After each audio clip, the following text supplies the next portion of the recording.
Good morning, dear brothers and sisters in Christ. Let us dive into the Word.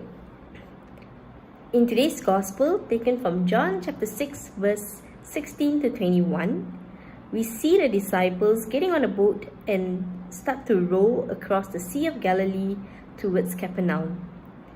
And so while they were rowing, it gets dark and the water starts to rise as the storm is on its way.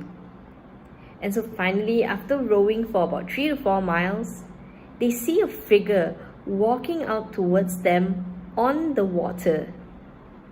And in the dark, in the storm, with the wind and the waves, they were so distracted and so frightened that they did not recognize him.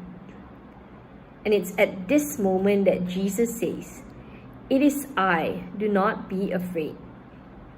And so the disciples willingly let Jesus into the boat, and suddenly the boat is at the point on the shoreline where they were supposed to go.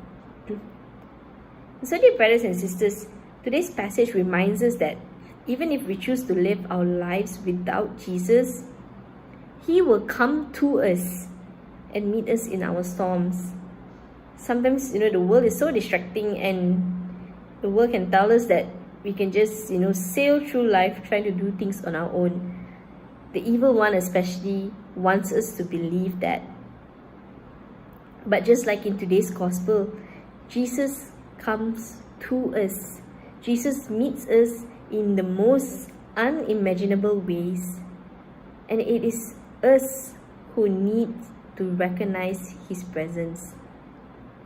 Dear friends, just a short sharing, I too have experienced darkness and storms that have really caused me to feel overwhelmed, angry, and even afraid. I remember feeling at my lowest and being hit by challenges wave after wave.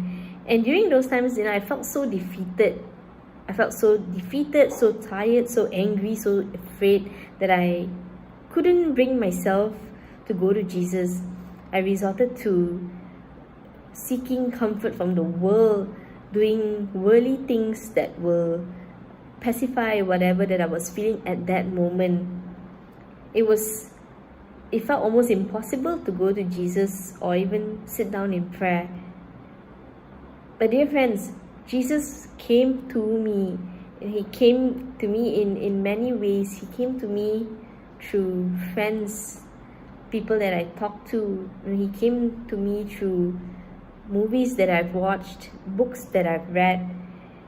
He came to me in so many ways that I didn't expect Him to.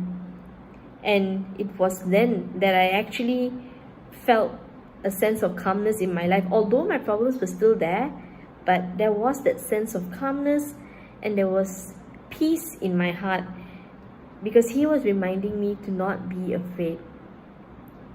And so, dear friends, just like the disciples today, we too may struggle with storms in our lives and we too may feel afraid. But when we let Jesus into our boats, He calms the winds and we reach our destination safely. And so, dear friends, the Gospel today reminds us that peace comes not with the absence of trouble, but with the presence of Jesus. And so I pray today that we will learn to recognize Jesus in our storms so that we too may experience that peace of Christ that only He can give, and learn to trust Him with our lives. Have a blessed day, dear brothers and sisters, and God bless.